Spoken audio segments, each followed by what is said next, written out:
오늘은 사도행전 7장 5절을 고린도후서 7장 5절을 보겠습니다.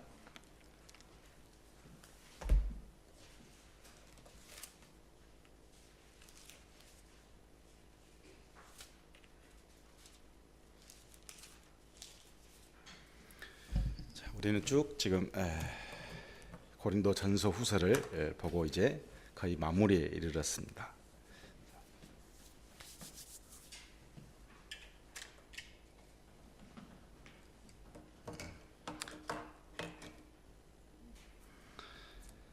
고린도 전서 후서는 말씀드렸던 것처럼 10장부터 13장까지가 눈물의 편지라고 말씀을 드렸어요.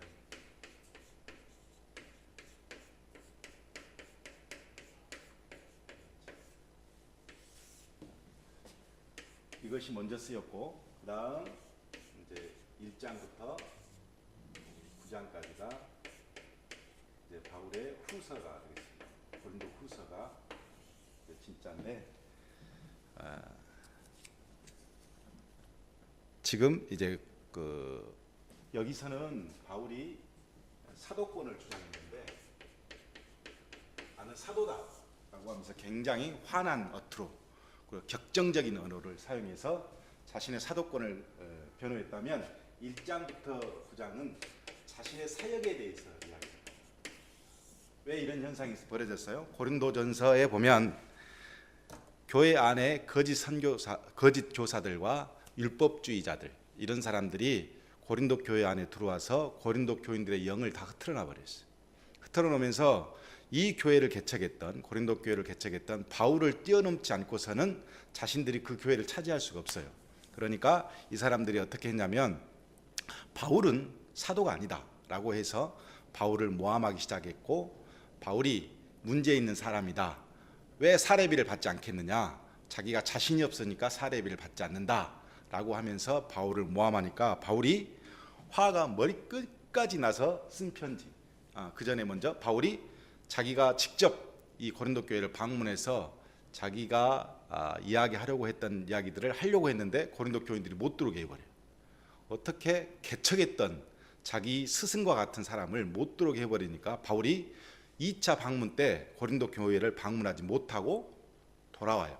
그래서 10장부터 13장까지 내용을 보면 너무너무 화가 나서 에베소에서 편지를 쓰는데, 뭐라고 쓰냐면, 내가 왜 사도가 아니냐, 그러면 자기의 사도권을 엄청나게 부각시키면서, 내가 만약 가가지고 너희들이 계속 이렇게 나를 거부하고 이상한 복음을 받아들여서 문제를 된다면 내가 사도권을 발령해서 그냥 두지 않겠다, 반드시 징계하겠다라고 바울이 이야기를 합니다. 그러면서 이 편지를 누구 편에 보냈냐면 디도 편에 보내게 됩니다. 디도한테 편지를 보냈어요. 그래서 1장부터 보면 그 편지를 갖고 가서 디도가 읽게 돼요. 읽게 되어서 디도가 쭉 이야기를 해가면서 사도 바울을 설득시켜서 이제 고린도 교인들을 설득시켜서 사도 바울이 하고자 하는 마음을 충분히 전달했더니, 이 고린도 교인들이 회개가 일어난 거예요.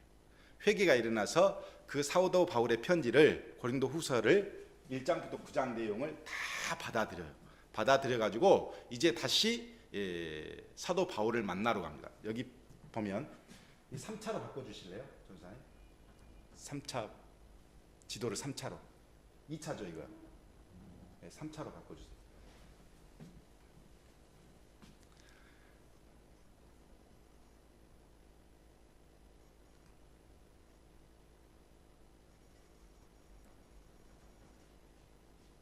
찾기 힘든, 금방 안 돼요? 자, 일단 3차로 바뀌면 이야기하고요. 자, 우리 오늘 본문에 보면 우리가 마게도냐에 이르렀을 때에도 이렇게 시작합니다. 7장 4절에. 자, 이 말은 어디서 연결되냐면 고린도 후서 2장 13절로 가보면 됩니다. 자, 앞으로 가보면 고린도 후서 2장 13절로 한번 가보겠습니다. 쭉 앞으로 가서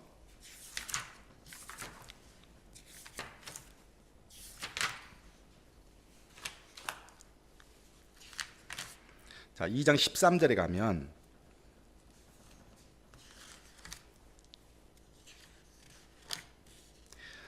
내가 내 형제 디도를 만나지 못하므로 내가 심령이 편하지 못하여 그들을 작별하고 마게도냐로 갔노라 이렇게 되어 있습니다. 자, 이 말이 무슨 말이냐면 자, 에베소에 있었을 때 이 고린도 눈대 편지를 고린도 교회한테 보냈는데 거부를 당하다 다시 고린도 후서를 써서 눈물의 편지를 써서 고린도 교회에 보냈는데 그때 디도하고 약속을 했어. 야, 내가 여기서 사역을 정리하고 내가 어디로 가냐면 드로아로 갈 테니까 너는 여기서 고린도 교인들한테 편지를 보내고 눈물의 편지를 다 읽게 한 다음 드로아에서 만나자. 그럼 여기서 배를 타고 드로아로 오면 돼. 그래서 에베소에서 급하게 보면 다 사역을 마무리하고 어디로 갔냐면 드로아로 갔는데 이 고린도 교회에 갔던 디도가 돌아오지 않으니까 마음이 편치 않는 거야. 도대체 교인들이 자기를 거부했으면 디도도 거부해서 큰 문제가 발생할 수 있고 싸움도 발생할 수 있고 정말 극한 상황까지 갈 수도 있는데 이 디도가 빨리 안 돌아오면 너무 급하니까 이 여기를 배를 타고 온 게 아니고 어디로 갔냐면 바로 이 마게도냐 지방에 있는 빌립보, 데살로니가 그리고 이쪽에 베레아 교회가 빌립보, 베레아, 데살로니가 교회가 있는 이 마게도냐 지방으로 바울이 와버렸어요. 여기서 보면 충분히 사역할 수 있음에도 불구하고 이쪽으로 옮겨버려요. 그래서 여기서 이제 고린도에 갔던 디도가 바울이 여기 있다는 걸 듣고 육로로 찾아와서 여기서 만나게 되어지는 장면이 흐르는데 자 12절에 보면 13절에 보면 내가 디도를 만나지 못함으로 내가 심령이 편치 못하여 그들을 작별하고 마게도냐로 갔노라. 어디에서? 드로아에서 마게도냐로 갔어요.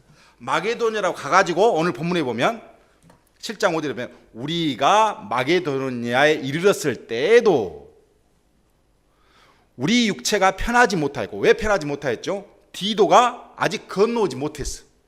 그러니까 사방으로 환난을 당하여 밖으로는 다툼이요. 거기 마게도냐에 갔었어도 계속 밖으로 적대자들의 비난이 있었어요. 그리고 안으로는 두려움으로 자신이 가득 차 있어. 뭐 어떤 두려움일까요? 디도가 돌아오지 않는 거야. 맞아 죽었는지. 그러니까 너무너무 밖으로는 계속 이 대적자들이 태클을 걸고 안으로는 자기가 두려움이 있는 거야. 내 제자 디도를 보냈는데 연락이 없어요.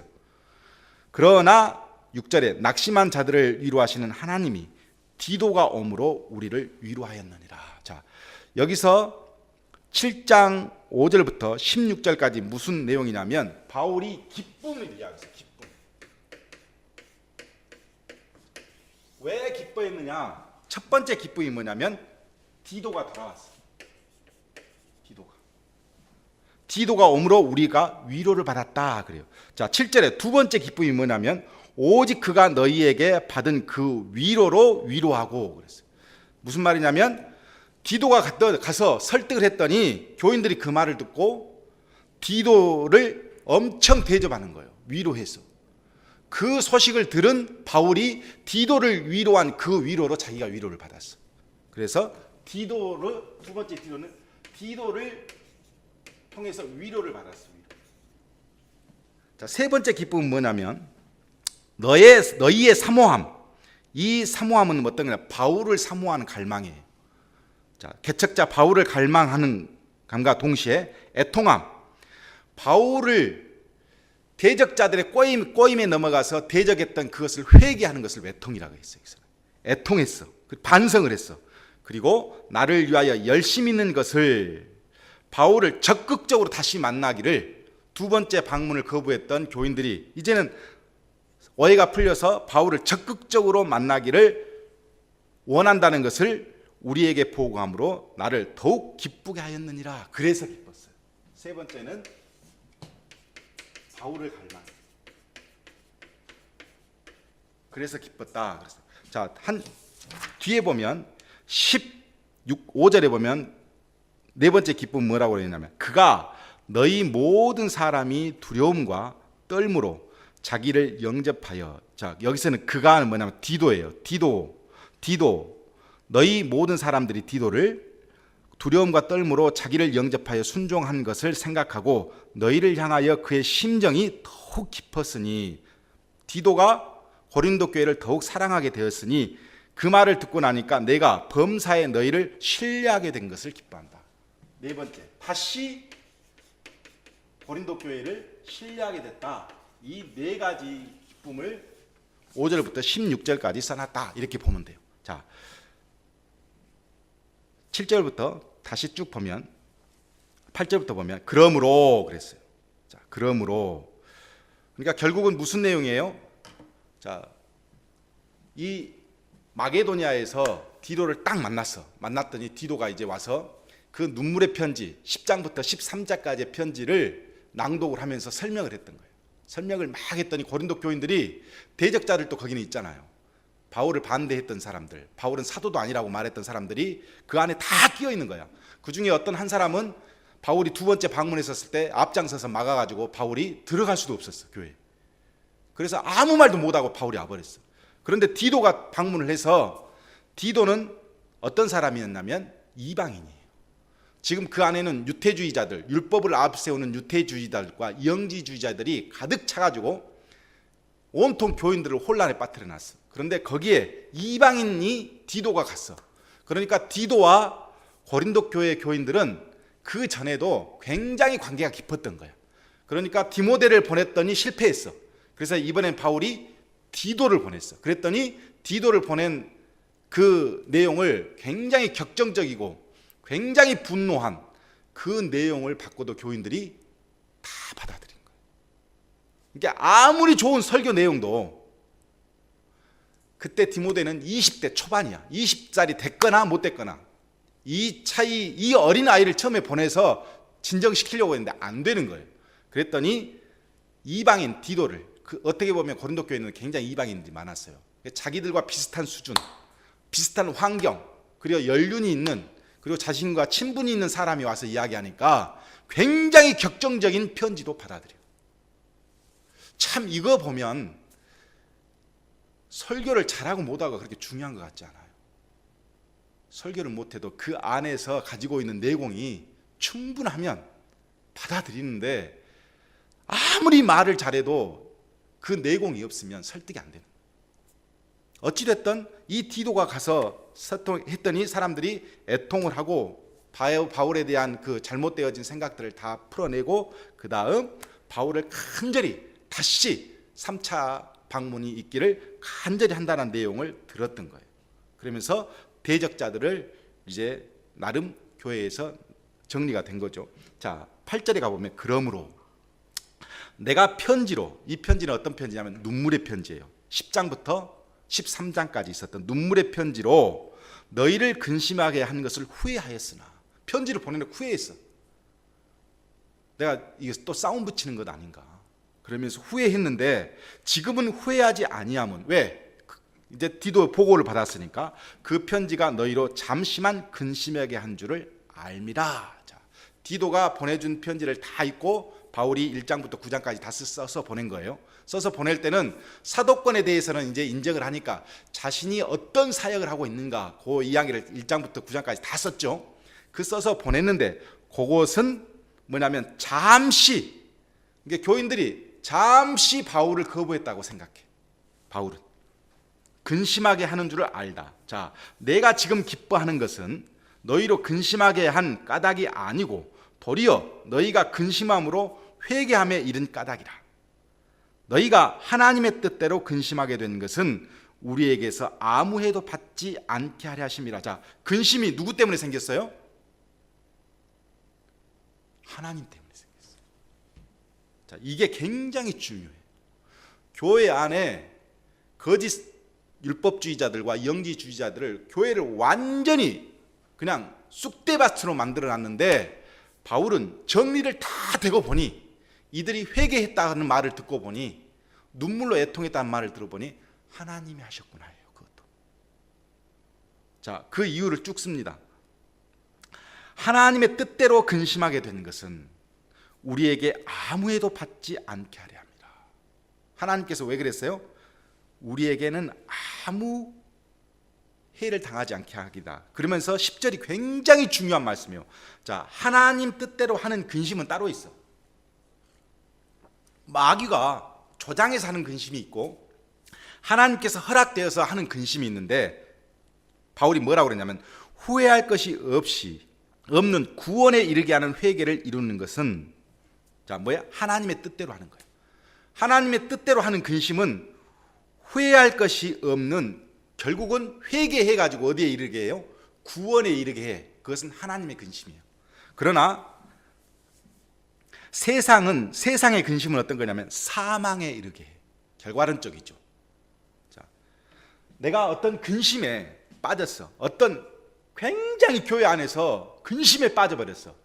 근심에 빠졌는데 하나님의 근심은 결국 결론적으로 보면 구원에 이르게, 어떤 구원에 이르게? 나를 회개케 해. 그 근심으로 회개케 해서 결국은 구원에 이르게 하는데, 세상의 근심은 어떻게 돼요? 사망에 이르게 해버려요. 자, 교회 안에서 안 좋은 거 많이 보잖아요. 뭐 이게 교회인가?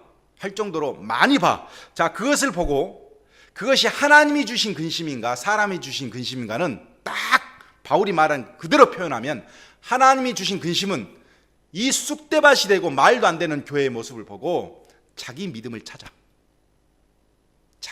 찾아서 구원에 이르게 행동을 해. 그런데 세상이 주는 근심은 거기서 포기해버려요. 믿음을.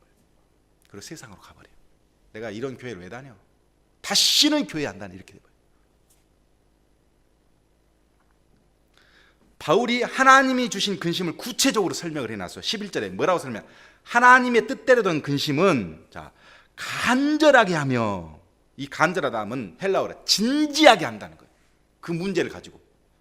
두 번째, 변증하게 하며, 대적자들의 공격을 받아서 막 엄청나게, 이거는 공적인 곳에서 그들의 무죄를 주장하는 변호를 의미해요.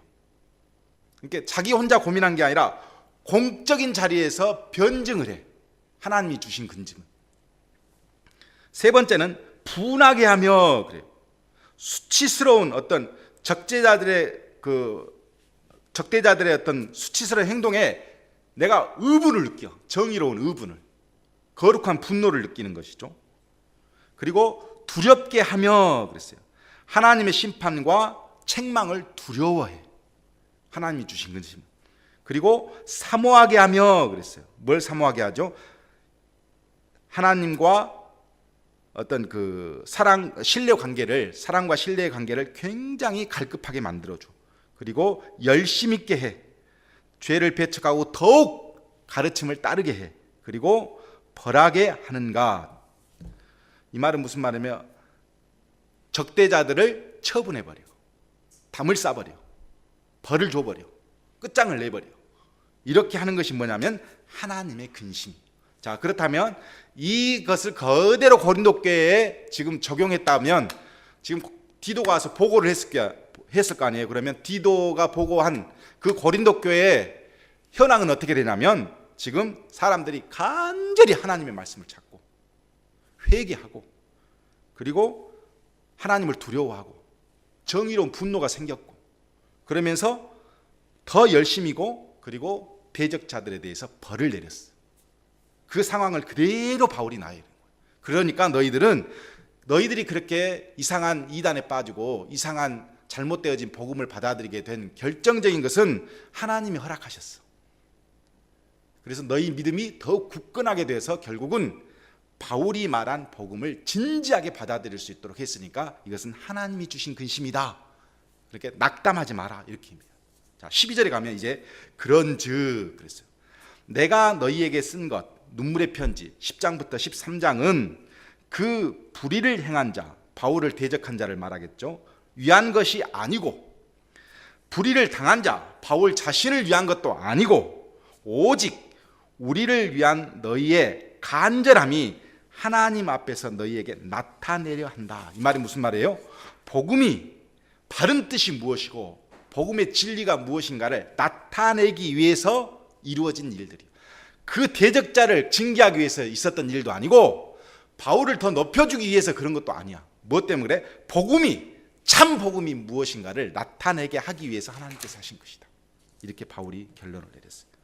자, 13절에 가면 이제 2로는 뭐예요? 디도의 보고를 받고 이로 말미암아 우리가 위로를 받았고 우리가 받은 그 위로 위에 디도의 기쁨으로 우리가 더욱 많이 기뻐함은 자, 디도의 기쁨은 어떤 기쁨이었냐면 그의 마음이 여기서 마음은 영이에요. 영. 그의 영이 너희 무리로 말미암아 안심함을 얻었으라. 자, 이 무슨 말이냐면 디도를 보고를 통해 바울이 받은 위로가 있는데 디도가 적대자들로부터 해를 당하지 않고 돌아왔어요. 일단은 죽어볼 줄 알았어. 하도 안 와서 무슨 큰 일이 일어난 줄 알았는데 이렇게 돌아와서 보고하는 건 나는 교인들한테 환대를 받았습니다.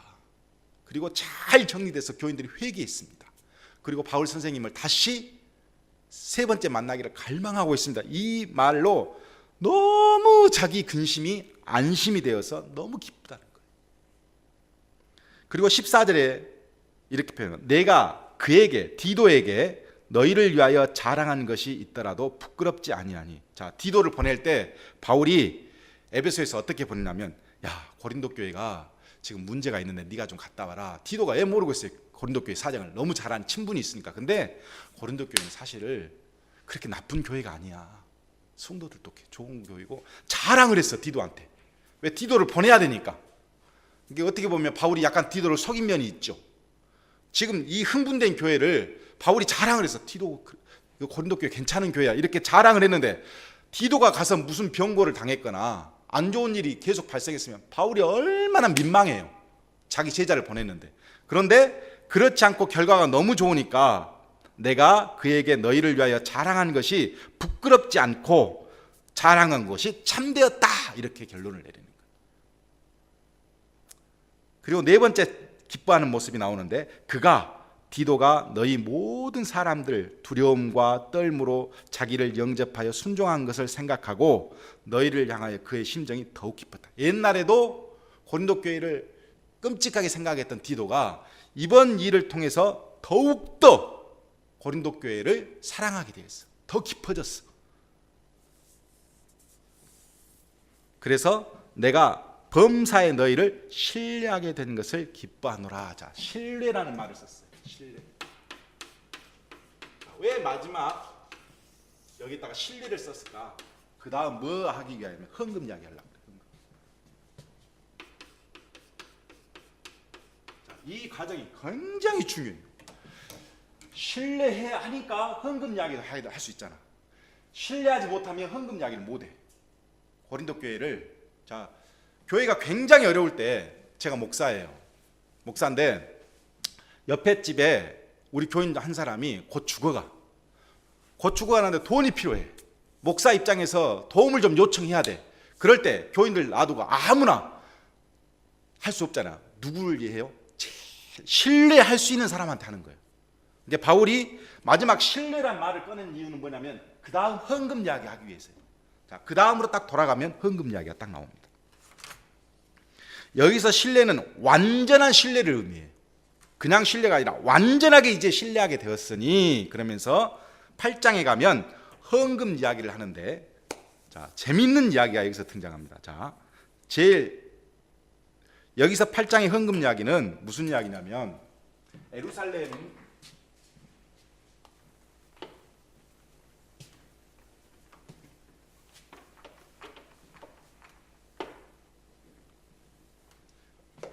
에루살렘 교회가 엄청나게 3, 4년 동안 그야말로 기근이 엄청났어요.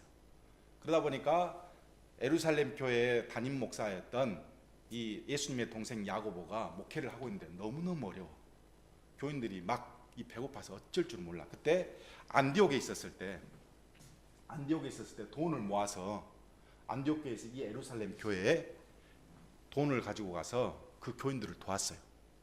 도왔더니 그때 교인들이 너무너무 이방 교회에 대한 적대감을 갖고 있던 에루살렘 교인들이 너무너무 고마움을 느꼈어. 그리고 나서 이방 교회에 대한 마음이 확 열렸어요. 아, 하나님이 이방 교인들을 통해서 이방인들을 통해서 우리 유태인들을 돕는구나 하는 그 마음의 문이 활짝 열렸어. 그리고 3차 전도 여행을 떠난 바울이 마음을 먹었어. 뭐라 먹었냐면 예루살렘 교회를 우리가 계속 좀 도와야 되겠다는 마음이 있어서 2차 전도 여행 때 이미 누구한테 이야기했냐면 이 고린도 교회에 개척을 했었을 때 1년 6개월 동안 고린도 교회에 있었을 때 헌금 이야기를 해가지고 헌금을 좀 했으면 좋겠다 말을 했어요. 그때 고린도 교인들이 그럽시다. 왜? 우리는 다른 어떤 지방보다 무역으로 돈을 많이 벌어들였어요. 그러니까 돈이 많아. 그러니까 좀 도와야 되겠다라는 마음을 그때 해놓고 아직까지 헌금을 안 했어. 왜 안 했을까요? 거짓 사도들이 들어왔거든. 이게 굉장히 큰 문제예요. 자, 우리가 알고 있는 고린도 전서의 이야기, 영적이고 어떻게 하면 목사님들이 영적인 이야기는 다 고린도 전서에서 끄집어봐. 근데 그 고린도 전서 안에 거짓 선교사가 거짓 교사가 있었다는 생각을 전혀 못하고 고린도 전서를 봐. 그러면 고린도 전서를 긍정적으로 보면 말도 안 되는 말이 나와버려. 고린도 전서는 굉장히 부정적인 언어. 말도 안 되는 교회를 채찍하는 게 고린도 전서야. 왜? 그 안에는 거짓 교사들이 가가지고 돈을 헌금하기로 했던 것까지 안 하게 만들어버렸어. 그리고 자기들이 다 갈취. 그걸 바울이 꿰뚫어 본 거예요. 아직까지 헌금이 이루어지잖아. 그래서 바울이 그 예루살렘에 보내기로 했던 그 헌금을 보낼 수 있도록 하기 위해서 자 8장부터 씁니다. 자 중요한 건 뭐냐면 신뢰예요. 신뢰. 이 신뢰라는 단어가 없으면 절대 8장은 들어갈 수가 없어. 자 8장에 가보면 형제들아 하나님께서 마게도냐 교회들에게 주신 은혜를 우리가 너희에게 알리노니. 자 마게도냐 교회는 여기가 마게도냐 교회가 있는데 여기에 보면 바울이 2차 전도 여행 때 개척을 한 교회들. 여기 보면 베레아 교회가 있고 데살로니가 교회가 있고 그리고 빌립보 교회가 있어요. 이 세 교회가 중심이고 또 몇 교회를 개척했는지 몰라. 아무튼 마게도냐 지방에 있는 지금으로 말하면 그리스죠. 그리스 지방에 있는 그 교회를 바울이 개척했어요. 근데 이 교회 개척했었을 때 이야기를 바울이 이야기하는 거예요. 여기는 2차 전도 여행 때 했던 거예요. 자 뭐라고 그러냐? 환란이 많은 시련 가운데 그들이 넘치는 기쁨과 극심한 가난이 그들의 풍성한 연보를 넘치도록 하게 하였다. 자, 재밌는 게 뭐냐면 고린도 교회는 엄청나게 부를 누리고 여기저기에 로마 정부로부터 세금을 많이 내니까 굉장히 인기가 있어요. 그래서 정부로부터 로마 정부로부터 상당한 관대한 어떤 지역이었으나 이 그리스 지방 옛날에 알렉산더가 지배했던 집 자존심이 많아 이 사람들. 그리고 누구한테 이렇게 머리 숙이고 이런 걸 딱 질색이야. 그러니까 이곳에서는 항상 뭐가 있냐면 반란이 일어나고 로마인들한테 고개를 안 숙여. 지들도 똑똑하고 로마인들이 무슨 이런 생각을 갖고 있어. 그러니까 로마 사람들이 이 마게도냐 사람들한테 굉장히 핍박을 많이 가했어. 핍박을 많이 가고 이 사람들이 아는 게 많아. 그러다 보니 문제가 생기는데 뭐냐면 유태인들이 이 사람들하고 싸우면 말로 유태인들도 말 잘하는데 이 마게도냐 사람들도 입으로는 안 지는 거야. 그러니까 유태인들이 이 사람들을 엄청 싫어해. 유태인들이 상권을 많이 잡고 있어요. 많이 잡고 있는데 이 마게도냐 사람들한테 굉장히 괴롭힌 거예요. 그래서 바울이 여기서 뭐라고 그러냐면 많은 환란이 많은 시련 가운데서도 그랬어요. 그렇게 시련이 많은데 그들이 넘치는 기쁨이 있어. 시련은 많은데 넘치는 기쁨이 있어. 극심한 가난이 있는데 풍성한 연보를 해. 이게 뭐예요? 역설적 상황이야. 자, 지금 고린도 교회는 풍성한데 헌금은 안 해. 근데 이 마케도니아 교회 세 교회는 데살로니가 교회, 빌립보 교회, 베레아 교회는 엄청나게 어려운데 기쁨이 넘쳐나. 엄청 가난한데 헌금은 해. 자, 빌립보서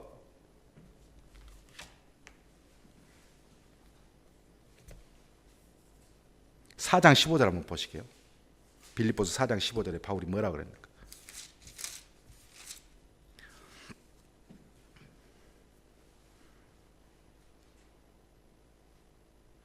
자, 4장 15절에 빌립보 사람들아 그랬어요. 여기죠. 마게도니아 사람들. 빌립보 교회 사람들아 너희가 알거냐 복음이 시작 초에 내가 마게도냐를 떠날 때 주고받은 내 일에 참여한 교회가 너희 외에 아무도 없었어. 이 말이 무슨 말이에요? 헌금을 했어.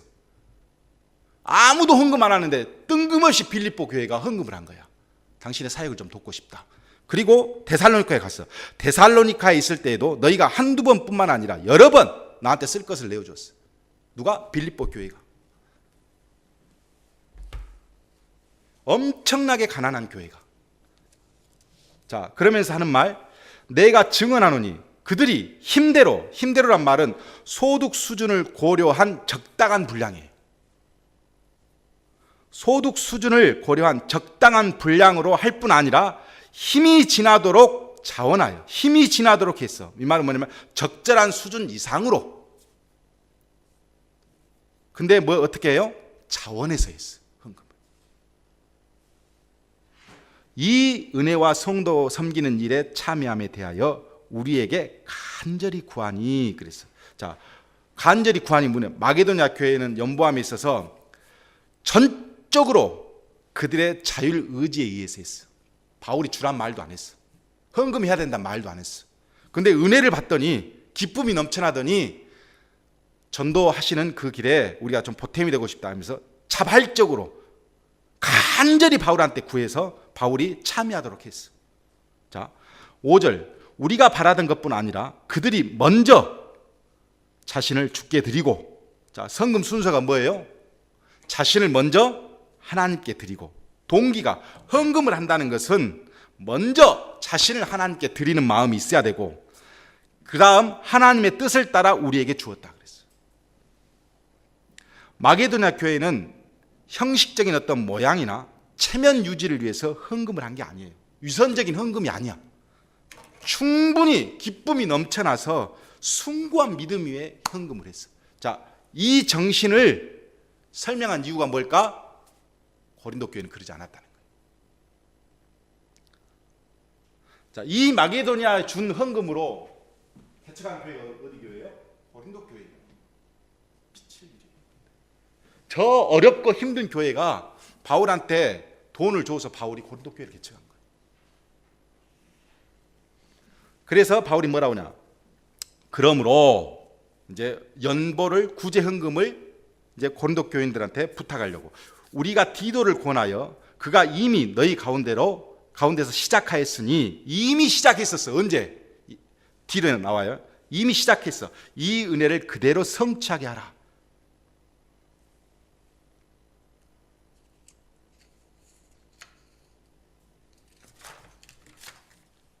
뒤에 보고요. 일단은 무슨 말이냐면 이미 1년 전에 시작했었어요. 사실은 고린도 전서에 보냈었으니까, 편지에 헌금 이야기를 했으니까 그때 디도를 보내서 이미 이야기를 한번 했어.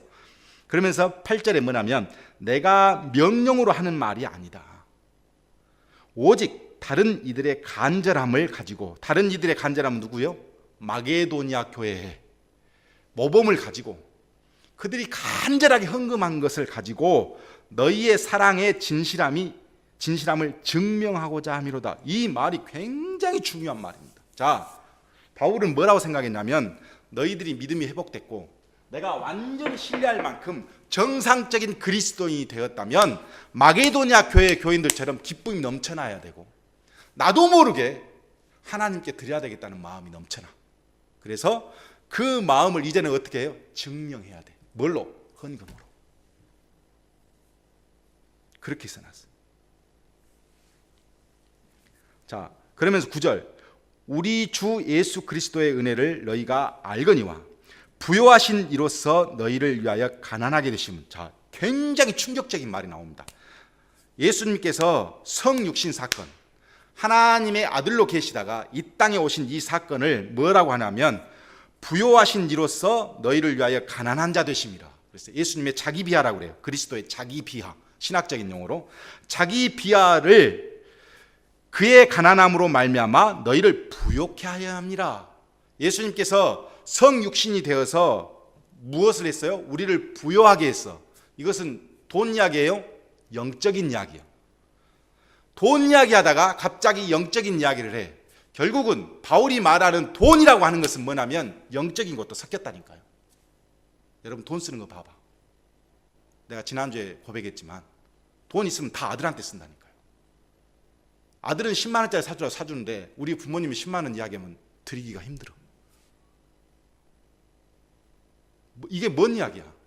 돈은 영적인 거라니까요. 절대 육적인 게 아니에요.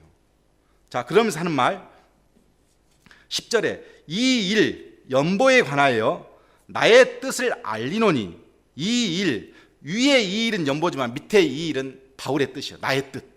자, 연보에 관하여 나의 뜻을 알리노니 나의 뜻은 너희에게 유익함이라.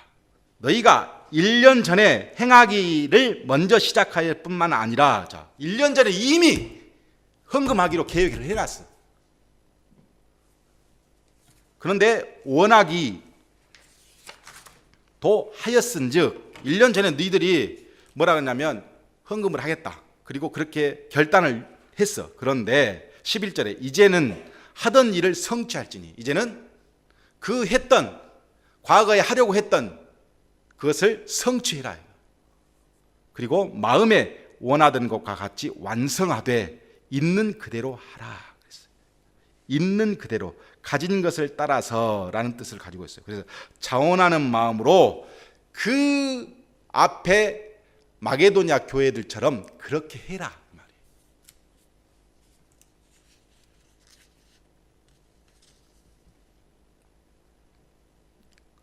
자, 12절에 할 마음만 있으면 있는 그대로 받으실 터이요 없는 것은 받지 아니하시리라. 자, 11절에 대한 보충 설명이래. 연보를 드리는 당사자가 자원하는 마음, 즉 내적 동기, 자세가 없으면 안 된다는 거예요.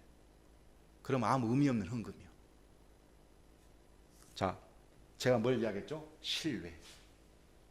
너희들이 내가 신뢰할 만큼 너희들이 회복했다고 하기 때문에 하는 이야기예요. 이것이 안 되면 안 되는 거예요. 자, 그러면서 굉장히 중요한 말을 합니다. 13절부터 이는 다른 사람들, 즉 예루살렘 교회 성도들을 평안하게 하고 너희는 고린도 교회 성도들은 곤고하게 하려고 하는 것이 아니요 균등하게 하려는 것이다. 자, 뭐예요? 한쪽은 풍부하고 한쪽은 지금 가난해서 죽어가. 예루살렘 교회는 도움이 아니면 안 돼. 자, 이 고린도 교회 헌금을 걷어다가 예루살렘 교회를 주는 것은 뭐다? 균등하게 한다는 거예요. 자, 그 밑에 14절 이제 너희의 고린도 교회에 넉넉한 것으로 그들 예루살렘 교회에 부족한 것을 보충함은 후에 그들의 즉 예루살렘 교회가 넉넉해지면 넉넉한 것으로 너희의 부족한 것을 보충하여 균등하게 하려고 함이라. 자, 지금은 너희들이 부해. 그래서 예루살렘 교회를 도울 수 있어. 그러나 나중에 너희들이 가난해지면 예루살렘 교회가 너희를 도울 수 있어. 이게 아닌 것 같죠? 우리 정석철 목사님 새언약교회에서 얼마나 어려웠어요. 그래서 우리 교회 개척교회 있으면서 매월 20만 원씩 계속 생활비를 보냈어. 우리 교회가 갑자기 어려워졌어. 그랬더니 이걸 누가 사왔어요? 정석철 목사님 사왔어. 우리가 어려워질 줄은 몰랐지. 거기만 어려울 줄 알았어. 이게 뭐예요? 균등하게 하려는 거야. 자, 기록된 것, 여기는 출애굽기 16장부터 16장 18절에 20절 이야기. 출애굽기 16장 18절에서 20절 이야기를 하고 있는 거예요. 뭐라고 하냐면 만나 사건이에요. 만나 사건에 보면 많이 거둔 자도 남지 아니하고 적게 거둔 자도 모자라지 아니하였다. 이런 말씀이 나와. 자, 이 뜻을 이야기하는 거예요. 자, 필요 이상의 만나는 어떻게 됐어요? 부패해서 썩어서 고약한 냄새가 나. 그러나 필요 이상의 재물을 소유하면 부끄러움을 당하게 돼. 이 이야기예요. 자, 그러면 바울이 지금 하고 싶은 이야기는 뭐냐면 여러분 균등이란 말이 굉장히 중요해요. 균등. 예수님께서 일용할 양식입니다. 일용할 양식. 이 양식이 나한테 주는 양식, 오늘 먹고 살아야 할 하루 양식을 일용할 양식으로 해석해버리면 절대 거기서는 답이 안 나와. 이 말은 뭐냐면 모든 사람에게 하루 양식을 하나님은 주셨어. 그런데 어떤 자가 많이 가져가. 그랬더니 어떤 자가 부족해버려. 지금 이 지구상에 음식은 어떤 자는 부족하고 어떤 자는 남아요. 왜 그러죠? 어느 한쪽에서 많이 가져갔어. 이걸 다 나누면 절대 굶어 죽는 사람이 없어요. 일용할 양식은 뭐냐면 공정하게 균등하게 나눈 양식을 말해. 근데 우리는 우리의 기도 제목으로 잡았고 일용할 양식을 주옵시고 오늘 먹고 살 양식을 나한테 주라는 뜻으로 하다는데 원문에는 그렇게 되지 않고 모든 사람이 나눠 먹을 양식을 일용할 양식이라고 해석해 놨어요. 모든 사람들이 균등하게 먹을 양식. 자, 11조를 왜 드리는 거죠? 11지파가 한 지파를 상대로 11조를 걷어서 주었어. 그게 뭘 의미하죠? 균등을 의미해요. 균등. 11조는 균등을 의미하는 거예요. 목사 잘 먹고 잘 살라고 준 돈이 아니에요. 균등이에요. 균등. 왜 큰 교회가 작은 교회를 돕죠? 균등이에요. 균등.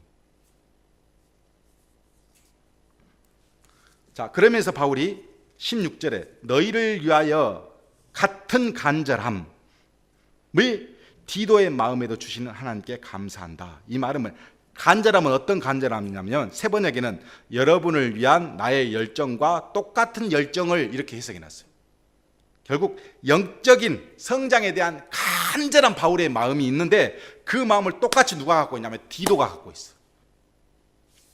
그래서 디도를 파견했어. 자, 디도를 파견했는데 18절에 보면 그 형제를 보냈으니 또 다른 형제가 하나 더 있어. 이게 두 명 있었죠. 자, 22절에 보면 또 그들과 함께 우리의 한 형제를 보냈으니, 자, 세 명을 보냈어. 이 헌금을 놓고 세 명의 사람을 보냈다.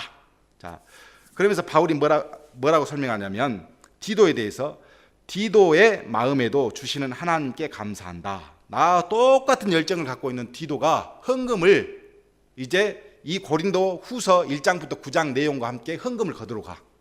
그러면서 하는 말, 그가 권함을 받고 더욱 간절함으로 자원하여 너희에게 나아갔고 그랬어요. 자, 권함을 받았어. 네가 가면 어떻겠느냐 했더니 더욱 간절함으로, 아니요, 제가 사실 가고 싶었습니다, 이렇게 말했다는 거예요. 그랬더니 너희에게 나아갔고, 이건 과거형으로 써졌어요. 이게 지금 나아간 것이 아니라 나아갈 것이고, 지금은 어디 있어요? 바울 옆에 딱 붙어 있어. 앞으로 나아갈 것이라는 이야기예요.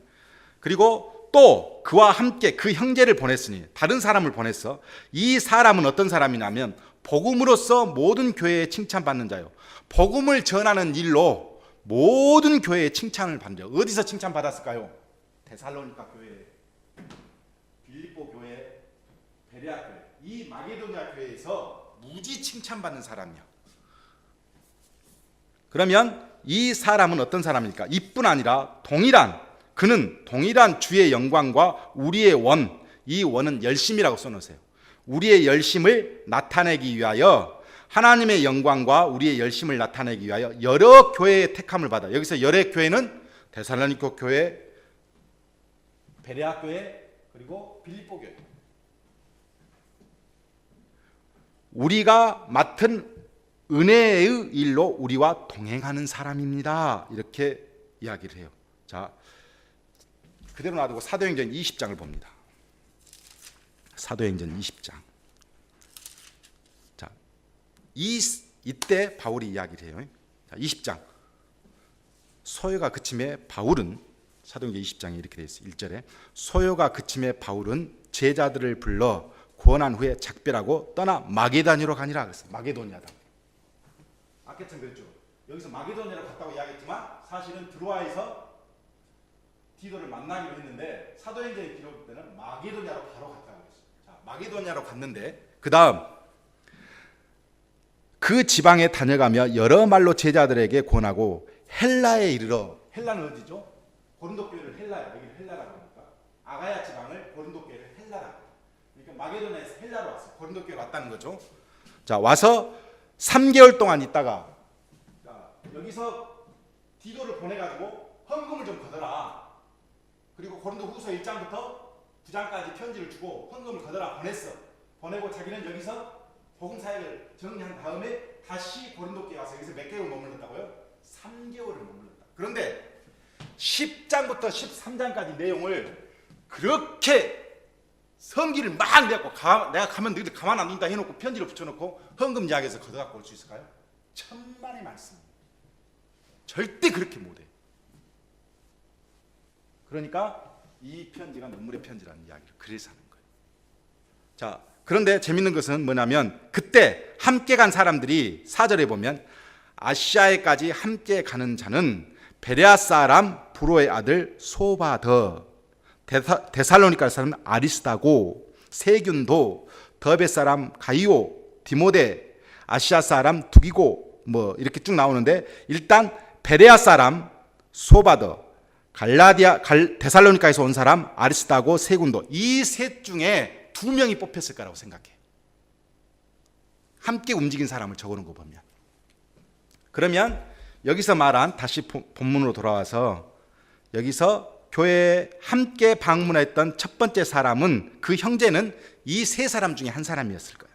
자, 20절에 보면, 이제 8장 20절에 보면 이것을, 헌금을 걷는 것을, 자, 연보를 부탁하는 것을 조심하는 이유는, 여기서 조심하다는 말은요, 굉장히 정리하다 이런 뜻을 갖고 있어요. 자, 우리가 맡은 이 거액의 연보에 대하여 우리도 우리를 비방하지 못하게 하는. 누가 비방했었어요? 전번에 거짓 교사들이 바울은 돈에 한장한 사람이다, 너희들 돈 보내면 바울이 엄한데 다 쓴다, 이런 식으로 계속 모함을 했거든. 그러니까 바울이 이번에는 어떻게 해요? 아예 뭐라고 하냐면, 이렇게 하는 이유는 뭐냐면 나를 비방하지 못하게 하려고 한다. 그러면서 하는 말, 이는 우리가 주 앞에서뿐 아니라 사람 앞에서도 선한 일에 조심하려 함이라. 이건 선한 일이야. 선한 일임에도 불구하고 그것에 대해서 상처받을 만한 일이 있기 때문에 바울은 관여하지 않고 디도를 앞세워서 다른 형제들 2명을 더 보내서 이 일을 정리하게. 자, 여기서 중요한 게 딱, 제가 목사지만 선한 일이라 할지라도 반드시 돈 문제는 교인들이 해야 돼요. 선한 일이라 할지라도 반드시 돈 문제는 교인들이 하게 해야 돼요. 이게 바울이 준 치. 선한 일이고, 목회가, 내가 목회를 하기 위해서, 하나님의 일을 하기 위해서 하는데 이것도 헌금을 안 해? 이거 웃기는 일이에요. 바울은 선한 일이고 이미 신뢰를 해. 그럼에도 불구하고 디도를 앞세워. 그리고 자기는 옛날에 너희들이 약속했던 것, 그것에 대해서 깨우침을 주고 복음적으로 알려줄 뿐이에요. 그리고 하는 말 22절, 또 그들과 함께 우리의 한 형제를 보냈으니. 자, 앞에 한 형제, 뒤에 한 형제.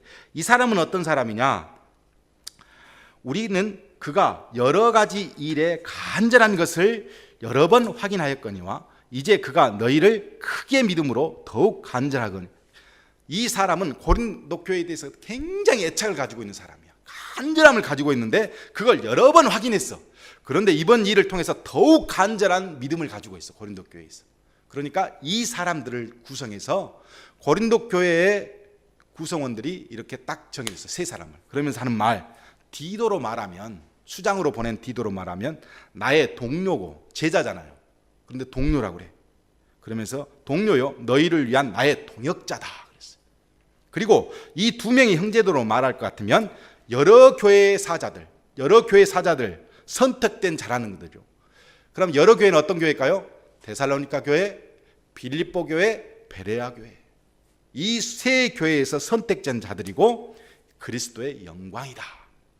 그러므로 너희는 여러 교회 앞에서, 마게도냐 교회들, 고린도 교회, 빌립보 교회, 데살로니가 교회, 그리고 베레아 교회, 이 여러 교회들 앞에서 너희의 사랑과 너희에 대한 우리 자랑의 증거를 그들에게 보이라. 무슨 말이죠? 헌금을 해서 너희도 정말 신뢰할 만한 그런 믿음을 가지고 있다는 것을 스스로 증명해라. 자, 오늘 여기까지만 할 텐데요. 중요한 거는 어떤 거냐면, 바울이 예루살렘 교회에 대한 애착이 있습니다. 그리고 예루살렘 교회는 심하게 그 요세푸스가 기록한 그 기근에 대해서 쭉 나열한 거 보면 그 기근이 보통 기근이 아니었어요. 뭐 수백 명이 죽어가니까. 그런 교회 안에서 교회 공동체가 지금 버텨내고 있어. 그걸 바울이 알고 있어. 그래서 가는 곳마다 좀 도와주기를 했는데, 의외로 정말 예루살렘 교회 못지않게 어려운 교회는 도우려고 나서는데 고린도 교회처럼 풍성한 교회는 돕지 않고 있어. 그래서 그것에 대해서 바울이 교인들을 사랑하는 마음이 있으니까 강제적으로 말하거나 너무 강요적으로는 하진 않았어. 그러나 사정을 이야기하고 고린도전서에 보면 너희들이 헌금을 했으면 좋겠다 이 이야기를 보냈더니 거짓 교사들이 가서 교회를 난장판으로 만들었고 자기들이 그것을 사례비를 독식하면서 우리는 하나님 앞에서 떳떳한 사람이니까 사례비를 받지만 바울은 하나님의 사도도 아니고 대적했던 자고 예수 믿는 사람을 핍박했던 자니까 사례도 못 받는다. 그런 사람 말을 왜 믿냐 그러면서 가짜 복음을 막 심었어. 그러니까 교회 안에서 날가 질서가 하나도 없었다. 이쪽은 방언받았다, 이쪽은 애언받았다, 이쪽은 나는 선지자다, 나는 베드로파다, 나는 사울파다. 교회가 난장판이 되니까 그 똑똑한 아볼로가 가서 이거는 교회가 아니니까 사역을 못 해버려. 그래서 돌아가고 알렉산드로 가버려. 그 상황에서 바울이 이제 디도를 보내서 싹 정리를 한 다음 이제 뭐라고 그러냐면 고린도 교회가 이제 자기 스스로 완전히 내가 신뢰했으니까 그 신뢰를 스스로 증명해 줬으면 좋겠다는 거예요. 연보에 대해서. 다음 연보의 필요성과 어떤 그 연보의 목적이 남아 있는데요. 이것과 함께 고린도 전서 후서 전체를 좀 보고 과연 고린도 교회와 지금 한국 교회를 좀 비교하면서 제가 이 고린도 전후서 강의를 마치려고 그래요. 어찌됐든 오늘 말씀은 그런 겁니다. 헌금은 귀한 겁니다. 저 또한 교회에 헌금이 있기 때문에 먹고 사는 거죠. 그러나 중요한 건 뭐냐면 이 헌금에 있어서 목사가 어찌됐든 선한 일을 할지라도 관여하면 안 됩니다. 물론 지도는 할 수 있죠. 그러나 관여해서 어떤 자기 의지대로 자기 뜻대로 교회의 헌금을 함부로 사용하는 것을 바울은 엄청나게 긴장했고 그것에 대해서 조심했어요. 한국 교회가 왜 이렇게 됐냐면 헌금이 자기 돈이야. 수천억을 갖고 있다는 목사가 수천억을 갖고 있다는 게 무슨 말이 되는 소리예요. 무슨 은퇴를 하는데 20, 30억씩 가져가야 되고 말도 안 되는 교회. 그 후손들은 어떻게 하겠어요? 그런 자기 어떤 욕심을 채우기 위해서 교인들한테 헌금을 강요하고 그것들을 또 착취하고 그러기 때문에 교회가 이렇게 되는 겁니다. 이거를 성도들이 분별하고 무엇이 거짓 선지자고 무엇이 하나님의 선지자인가는 돈의 용도를 보면 알아. 그래서 우리 스스로도 여러분도 마찬가지지만 저도 하나님이 주신 헌금에 대해서 지혜가 없으면 100번 1000번 넘어지기 딱 십상입니다. 그래서 지혜 있게 행동해야 되고 바울이 오늘 우리에게 준 교훈, 간절함, 그리고 내가 먼저 하나님 앞에 드려진 다음 하나님의 뜻에 따라 헌금 드려지지 않는 헌금은 아무 의미가 없다고 바울이 그러잖아요. 그 헌금의 목적, 그 헌금의 목적을 갖고 사용하는 것도 지혜롭지 않으면 교회는 무너집니다. 교회는 교회가 아니에요. 그냥 장사꾼이 함께 모여있는 곳이지. 그래서 그런 마음들을 늘 함께 하시기를 바랍니다.